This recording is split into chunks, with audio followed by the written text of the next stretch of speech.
The trembling stopped when Private Kim Sung-ho felt the needle pierce his arm. October 15, 1950. Somewhere north of Seoul, he had closed his eyes, expecting a bullet, but opened them to find an American medic injecting him with what would save his life. The smell of carbolic antiseptic mixed with kerosene lamps filled the canvas tent. Beneath his fingertips, a rough wool blanket held warmth he hadn't felt in weeks. This single moment would shatter everything Kim believed about his enemies and reshape the entire Korean conflict. The collapse had begun 3 weeks earlier, when United Nations forces landed at Incheon and broke out from the Pusan perimeter. In the span of days, the North Korean People's Army went from confident advance to chaotic retreat. By early October, UN forces were capturing North Korean soldiers by the thousands, men who had been told that surrender meant immediate execution. The mathematics were staggering. POW numbers exploded from under 1,000 in August to over 100,000 by November 1950. Kim Sung-ho represented something unprecedented in modern warfare. An enemy soldier whose life would be saved by the very forces he had been trained to kill. The morning of his capture, Kim had been retreating with the remnants of his regiment when American artillery found their position. Shrapnel tore through his left shoulder, and as he lay bleeding in a rice paddy, he heard the distinctive rumble of American tanks approaching. His commissar's words echoed in his mind. The imperialists show no mercy. They torture prisoners before killing them. Death is preferable to capture, but death didn't come. Instead, Corporal James Mitchell from Topeka, Kansas, knelt beside him in the mud. Mitchell's hands, stained with iodine and smelling of soap, pressed gauze against Kim's wound, while speaking words in English that Kim couldn't understand, but somehow found reassuring. The American's touch was gentle, professional, careful not to cause additional pain. What Kim couldn't know was that this scene was repeating across the Korean peninsula thousands of times daily. UN medical doctrine demanded equal treatment for wounded enemies, a policy that would prove more powerful than any weapon in the American arsenal. Where are you watching this from? And what time is it there? The contrast between expectation and reality that these North Korean prisoners experienced was so profound that it changed the entire nature of the conflict. If this story interests you, please like this video and subscribe. We're going to explore how medical care became the most unexpected weapon of the Korean War. The processing began within hours. Kim found himself in a long line of captured soldiers, each man tagged with an identification number and photographed bureaucratic procedures that contradicted everything they had been told about disappearing into American execution chambers. The Americans documented everything: fingerprints, medical conditions, personal effects. Rather than being erased, they were being cataloged with meticulous precision. The triage tent represented Kim's first encounter with American industrial medicine. Canvas walls stretched overhead, supported by aluminum poles that gleamed despite the mud and chaos outside. Inside, the sound was controlled chaos, the clink of metal instruments being passed hand to hand, medics calling names in broken Korean, the steady hiss of pressure lamps casting harsh light on rows of stretchers. Dr. Sarah Whitman, a mobile Army surgical hospital surgeon from Boston, worked with an efficiency that astonished the wounded prisoners. Her hands moved with practiced precision, cleaning wounds, administering tetanus shots, and applying dressings. To Kim, watching through the fog of pain and morphine, she seemed to possess almost supernatural healing powers. She gave us medical attention. Kim would later tell congressional investigators a simple phrase that captured the profound shock of receiving care rather than punishment. The sensory memory burned itself into Kim's mind. The taste of hot broth after weeks of cold rice, the texture of clean bandages against torn flesh, the unexpected comfort of being treated as a human being rather than a condemned enemy. For the first time since his capture, Kim began to suspect that everything his commanders had told him about Americans might be lies. But if American medical care was this thorough for ordinary prisoners, what would happen when the seriously wounded reached the field hospitals? The answer would challenge everything North Korean soldiers believed about their enemies and transform the psychological landscape of the Korean War forever. The scream that pierced the pre-dawn darkness of November 3, 1950, came not from torture chambers, but from an operating table, where American surgeons fought to save the life of a North Korean major. The sound of bone saws, mixed with the steady beeping of monitoring equipment inside the 8th Army's Mobile Army Surgical Hospital, pitched just 8 miles behind the shifting front lines. Under harsh surgical lights, Major Pak Chol-soo felt the bite of a scalpel designed to heal, not harm. This operating room would become the epicenter of the most successful psychological warfare campaign in modern history, one conducted entirely through acts of mercy.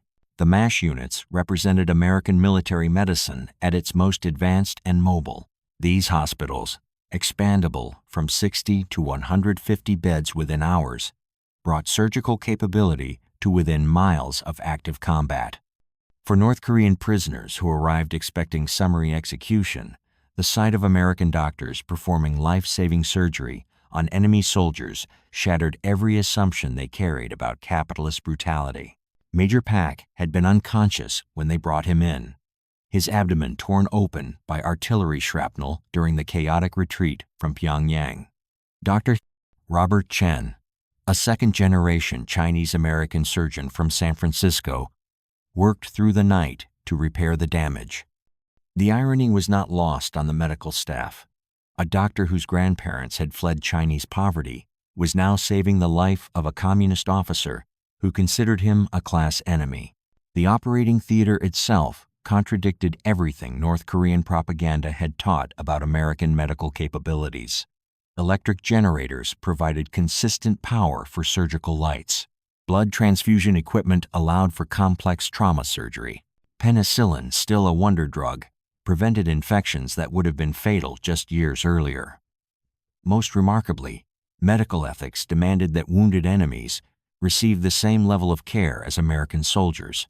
When Major Pak regained consciousness 3 days later, his first sensation was warmth, not the cold steel of an interrogation room, but heated blankets layered over his recovering body.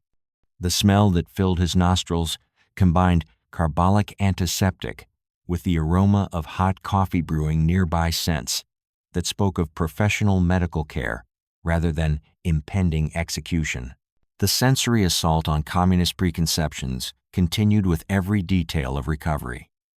Clean white sheets, changed daily. Hot meals delivered to his bedside, not the meager rations he expected, but full portions of stew, bread, and coffee. American medics checking his vital signs with instruments he had never seen, their hands gentle despite the language barrier. Dr. Chen made daily rounds, examining Pak's surgical site with the same careful attention he gave American casualties. Through a Korean interpreter, he explained each procedure, checking for infection, monitoring healing progress, adjusting pain medication. This transparency shocked Pak more than any interrogation technique could have. Why would his captors care about his understanding of his own medical treatment? The answer lay in American military doctrine that few North Korean soldiers could have imagined. The Geneva Conventions weren't propaganda tools, but operational guidelines. Equal medical care for wounded enemies wasn't mercy, it was law. As November turned to December, temperatures plummeted across the Korean peninsula. American field hospitals treated thousands of cases of frostbite and hypothermia among captured North Korean soldiers. Many prisoners arrived with cold injuries so severe that amputation seemed inevitable. Yet American surgeons fought to save every limb, using techniques that impressed even skeptical communist officers. Hospital records tell the story in clinical detail. Corporal Kim Myung-chol, captured with severe frostbite, underwent pioneering vascular surgery to restore circulation to his frozen feet. The operation required 12 hours of delicate microsurgery, resources that could have treated multiple American casualties. When Kim awoke to find his feet saved, he wept not from pain, but from the incomprehensible kindness of enemies willing to spend precious surgical time on a communist soldier. The psychological impact accelerated when prisoners witnessed American medical procedures firsthand. 22-year-old Lieutenant John Morrison from Ohio worked 18-hour shifts in the surgical ward, his hands constantly moving between patients, regardless of nationality. Captured North Korean soldiers watched him perform the same meticulous wound cleaning on communist prisoners that he provided American troops. "We had been taught the enemy would kill us. Why do they sew my wound?" became a recurring question documented by military psychiatrists and interpreters. The cognitive dissonance was overwhelming. Everything their political officers had taught them about American barbarity contradicted the evidence of their own eyes. The contradictions multiplied with every passing day. Prisoners received toothbrushes, soap, and clean towels, luxuries most hadn't enjoyed even before the war. American medics distributed vitamin supplements to treat scurvy and malnutrition, conditions endemic among North Korean forces. The tactile shock of warm water, soap lather, and clean fabric against skin provided sensory proof that their captors viewed them as human beings deserving of dignity. But the most profound transformation occurred when North Korean medical personnel found themselves working alongside American doctors. Communist medics, initially suspicious of collaboration, discovered American medical techniques far in advance of anything available in North Korea. They witnessed surgical procedures, pharmaceutical treatments, and diagnostic equipment that revolutionized their understanding of modern medicine. If American medical care for prisoners was this comprehensive, what did this suggest about the society that produced such abundance? The answer would emerge when tens of thousands of these treated prisoners were transferred to an island complex that would become the largest prisoner of war facility in Asia and the site of revelations that would reshape the 30-solve entire conflict. The ferry's engine coughed to silence as it approached Geoje Island on a gray morning in January 1951, its deck crowded with North Korean prisoners who expected to disembark at their place of execution. Instead, they stepped onto wooden docks where American guards handed them registration cards and directed them toward rows of barracks that stretched across the island like a temporary city. The sound of hammers echoed from construction sites where new compounds were rising daily. The smell of fresh lumber mixed with coal smoke from heating stoves. Under their feet, gravel paths crunched with the organized rhythm of a functioning community. These men were about to discover that their prison would become the most humane POW facility in military history and the final destruction of everything they believed about American brutality. Geoje Island represented the United Nations solution to an unprecedented logistical challenge. By late 1950, UN forces were capturing North Korean soldiers faster than existing facilities could process them. The island, located off Korea's southern coast, became home to the largest prisoner of war complex ever constructed, a sprawling network of compounds that would eventually house tens of thousands of communist prisoners in separate, organized communities. Private Kim Sung-ho, still recovering from his shoulder wound, found himself assigned to Compound 76, a cluster of wooden barracks surrounded by barbed wire and watchtowers. As he walked through the gate, carrying his issued blanket and hygiene kit, he expected to find the overcrowded death camps described in North Korean propaganda. Instead, he discovered something that challenged his understanding of imprisonment itself. The compound was organized like a small town. Barracks arranged in neat rows, each housing 40 to 50 men in conditions that exceeded what many had known as civilians in North Korea. Electric lighting powered by generators, steam heating fed by coal stoves, flush toilets and hot showers, available on scheduled intervals. For men who had lived in unheated mud huts and military bunkers, the comfort was almost overwhelming. But the most shocking discovery came during his first meal formation. The mess line stretched across a dirt courtyard, prisoners queuing with metal bowls and cups. Kim expected watery gruel and moldy bread. The starvation rations his officers had warned would precede execution. Instead, American cooks served rice porridge with actual vegetables, canned meat portions larger than his weekly ration in the North Korean army, and hot coffee that steamed in the cold morning air. The taste of that first steady meal burned itself into Kim's memory. Salt on his tongue that felt like revival, warm broth that chased away months of hunger, bread made from white flour he had only heard about in stories of American excess. As he ate, Kim listened to the sounds around him. Prisoners talking quietly in Korean, guards calling attendants in broken Korean phrases, radios broadcasting news updates that seemed to flow freely rather than being filtered through propaganda. The International Committee of the Red Cross transformed daily life through simple abundance. Red Cross parcels arrived monthly, containing tins of powdered milk, chocolate bars, biscuits, and condensed soup that turned ordinary days into celebrations of plenty. Prisoners who had expected torture instead found themselves receiving care packages that demonstrated international concern for their welfare. The cognitive dissonance was complete. Enemies were feeding them better than their own government ever had. The camp architecture itself told a story of permanence rather than temporary brutality. Low wooden barracks with glazed windows, long covered walkways connecting mess halls to sleeping quarters, latrines equipped with proper ventilation and waste disposal systems, recreation yards where prisoners organized calisthenics, and games. Every detail suggested that Americans intended to keep them alive and reasonably comfortable, a shocking revelation for men trained to expect immediate execution. Daily routines provided structure that many prisoners found stabilizing after months of chaotic warfare. Reveille at dawn, announced by bugle rather than harsh shouting. Morning roll call, conducted with bureaucratic precision.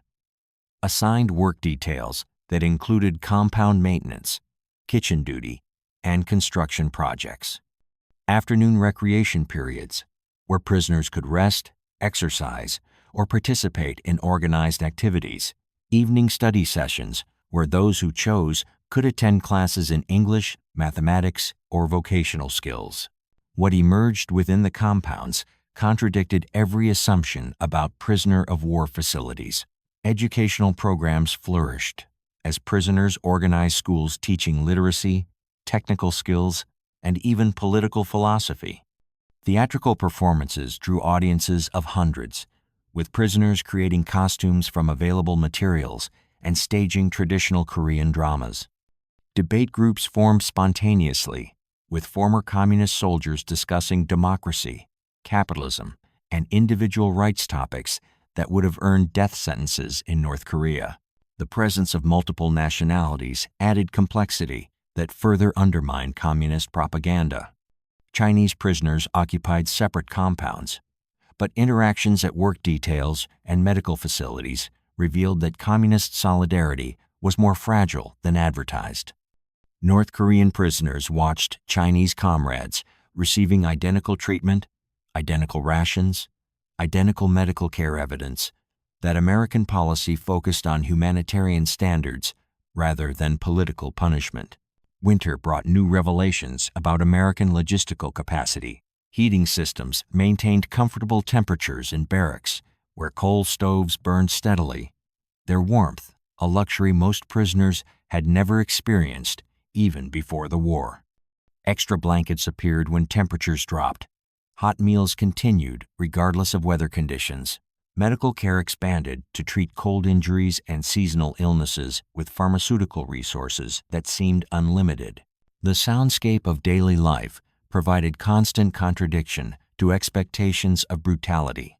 Laughter drifting from recreation areas, music from improvised instruments and group singing, radio broadcasts carrying news from the outside world, guards calling friendly greetings to prisoners they recognized. The absence of screaming, gunfire, or sounds of torture created an atmosphere more residential than military. But perhaps the most transformative element was the treatment of sick and wounded prisoners. The compound medical facilities rivaled civilian hospitals in equipment and staffing. American doctors made daily rounds, treating everything from minor cuts to serious illnesses with the same care provided to UN personnel. Prisoners requiring surgery were transported to field hospitals where American surgeons operated with life-saving skill and advanced equipment. Would you have believed such treatment was possible if your own government had told you that capture meant certain death? The psychological impact of this contradiction would prove more powerful than any military victory, because these prisoners would eventually return home, carrying with them proof that everything they had been taught about their enemies was wrong. However, not every aspect of camp life was benevolent, and the complex reality of prisoner management would soon test both American ideals and communist loyalties in ways no one anticipated. The hospital ship, USS Repose, steamed north through the Yellow Sea on April 20th, 1953, its medical bays filled with communist prisoners whose bodies had been healed by American doctors, but whose minds had been shattered by 3 years of contradictions. In the ship's sickbay, Major Pak Chol-soo stared through a porthole at the Korean coastline, his surgically repaired abdomen, a constant reminder that enemies had saved his life. The smell of antiseptic mixed with sea salt filled the air. Under his fingertips, crisp hospital sheets bore the texture of American medical care that had redefined his understanding of warfare itself. These men were returning to North Korea carrying the most dangerous weapon imaginable: the truth about their captors' humanity. Operation Little Switch represented the first major exchange of sick and wounded prisoners, a humanitarian gesture that would expose the vast gulf between communist propaganda and American reality. As the Repose approached the exchange point at Panmunjom, roughly 6,700 Chinese and North Korean prisoners prepared for repatriation, carrying memories that would haunt communist ideology for generations. The exchange process itself demonstrated American organizational precision that impressed even skeptical communist officials. Prisoners were processed through medical checkpoints, their treatment documented by neutral observers from the International Committee of the Red Cross and Indian Custodial Forces. Each man received a final medical examination, ensuring that serious cases continued to receive care during transport. The bureaucratic thoroughness forms completed in triplicate, medical records transferred intact. Personal effects carefully inventoried reflected a systematic approach to humanitarian law that contrasted sharply with communist methods. Major Pak found himself among 300 seriously wounded prisoners whose conditions required ongoing medical supervision. American medical officers briefed their communist counterparts on treatment protocols, medication schedules, and rehabilitation requirements. The handover included detailed medical files, X-ray records, and surgical notes documentation that proved American doctors had invested significant resources in healing enemy soldiers. The cognitive dissonance reached its peak during the actual exchange ceremony. Under the watchful eyes of neutral observers, American personnel treated the repatriation process with formal dignity rather than the vengeful celebration North Korean propaganda had predicted. Guards who had supervised these men for months shook hands in farewell. Medical officers wished them recovery and good health. The absence of gloating or mockery confused prisoners who had expected American triumphalism. As prisoners crossed the line at Panmunjom, many experienced profound psychological conflict. They were returning to a homeland that had told them capture meant certain death, yet they had survived 3 years of treatment that exceeded civilian medical care in communist countries. Private Kim Sung-ho carried with him not just physical scars from his shoulder wound, but memories of American medics who had treated him with professional compassion despite being enemies. The sensory memories proved impossible to suppress. The taste of American rations, white bread, canned meat, fresh coffee, remained vivid reminders of abundance that contradicted everything they had been taught about capitalist weakness. The texture of clean blankets, hot showers, and medical care lingered as physical proof that their captors had possessed both the resources and the humanity to treat prisoners well. But the most devastating revelation came during post-repatriation debriefings. North Korean political officers questioned returning prisoners intensively, seeking evidence of American war crimes and prisoner abuse. Instead, they encountered testimony that undermined fundamental communist narratives about capitalist brutality. Prisoners described surgical procedures that saved their lives, educational programs that respected their intelligence, and daily treatment that demonstrated American commitment to international humanitarian law. The psychological transformation extended beyond individual prisoners to encompass broader strategic implications. Men who had returned expecting to provide propaganda material for communist media instead found themselves unable to condemn their former captors with conviction. Their accounts of American treatment, filtered through official censorship, still conveyed enough positive information to damage communist credibility among informed audiences. Dr. Chen's patient, Major Pak, faced particularly intense scrutiny from communist interrogators who couldn't understand why American surgeons had invested 12 hours of surgery to save an enemy officer's life. His detailed medical records, transferred intact during repatriation, provided documentation of American medical capability that communist officials found disturbing. If capitalist enemies possessed such advanced medical technology and were willing to use it on communist prisoners, what did this suggest about relative societal development? The broader repatriation process through Operation Big Switch in late 1953 revealed the full scope of American prisoner management success. Roughly 83,000 communist prisoners returned north, while approximately 22,000 chose to remain in the South. A stunning rejection of communist ideology by men who had experienced both systems firsthand. The defection rate approached unprecedented levels for ideological warfare. Those who returned carried with them memories that would influence communist societies for decades. They had witnessed American industrial capacity, medical advancement, and humanitarian principles in action. Their testimony, however suppressed by official censorship, spread through personal networks and family connections, gradually eroding confidence in communist propaganda about capitalist weakness and brutality. The final irony emerged years later when historians examined the long-term impact of the prisoner exchange program. American humanitarian treatment of communist prisoners had accomplished what military victory alone could not: the systematic destruction of enemy ideology through demonstration rather than coercion. Prisoners returned to communist countries carrying proof that everything they had been taught about their enemies was fundamentally wrong. Major Pak lived the rest of his life with surgical scars that reminded him daily of American medical care that had saved his life. His wound became a permanent testament to the humanity of enemies who had chosen healing over hatred. In quiet moments, he remembered Dr. Chen's careful hands, the warmth of American hospital blankets, and the taste of food that had restored his strength.